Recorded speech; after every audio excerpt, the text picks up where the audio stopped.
Owners are running into a structural question that they didn't expect from a premium brand.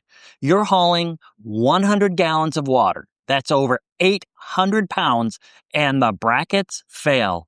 That's not a glitch. That is a fundamental assembly error. It is. I'm looking at 3 federal warranty lawsuits filed in the last 6 months alone. Wow. People bought the independent brand story. Now they're buying lawyers. That's amazing. I'll show you exactly what's happening underneath the floorboards and how to avoid it. Here's where people get caught. Most people assume that because Alliance is an independent company, they've escaped the Elkhart build quality issues. Right. But they haven't. Based on publicly accessible SEC records, their foundation is built by LCI, also known as Lippert Industries. Right. So if the frame flexes on a big box unit, why wouldn't they flex on Alliance? We've audited the recalls, the court filings, and the owner patterns from the last 24 months. Let's talk about the freshwater tank. According to the NHTSA, certain 2023 Alliance Paradigm 295MK and Avenue 23 RLS models had tank cradles mounted incorrectly. How do you do that? I know. If you're buying or financing one of these, you need to pull the underbelly immediately. Don't trust the dealer prep. Verify the brackets yourself. But there's another issue. Look at recall 25V218. They weighed the units with the landing legs down. I know. But it gets worse. It does. That's a Magnuson-Moss 101 violation. It's like weighing yourself with 1 foot off the scale. Obviously, this resulted in inaccurate cargo carrying capacity labels. If you trust that label and you overload your tires, that's a serious safety issue.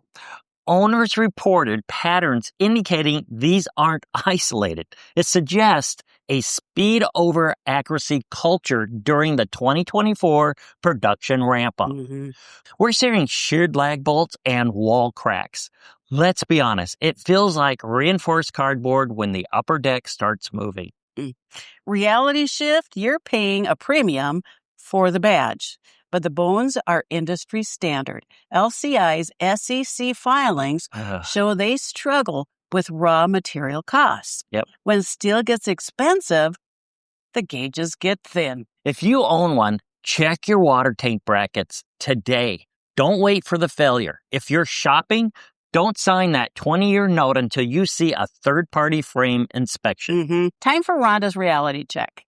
The math, MSRP versus 2-year depreciation, is sitting at nearly 40% for some on these models. You do not want to be trapped with a 240-month financing on a unit with documented tank cradle recall. I give Alliance a 4 out of 10 on financial security.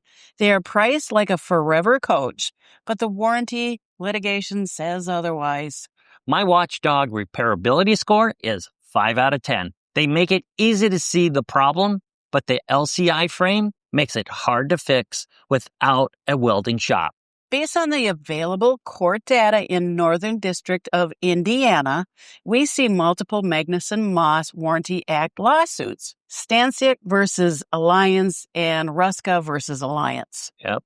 These aren't just unhappy people. These are owners who had to hire counsel because the owner-centric service didn't fix the core issue. Alliance often settles these quietly with NDAs. And believe me, we are not telling you what to buy. We're telling you what to verify because an informed buyer is a protected buyer. Hit the hype button if you're tired of corporate marketing budgets hiding the truth. But what happens when you actually try to use that warranty? That's exactly what we're covering in part 2. We're digging into the actual owner feedback after 24 months on the road. The service center delays will shock you. Stick around. This has been an RV Watchdog pattern report. Thanks for watching. See you next time. Bye now. Bye now. Bye now.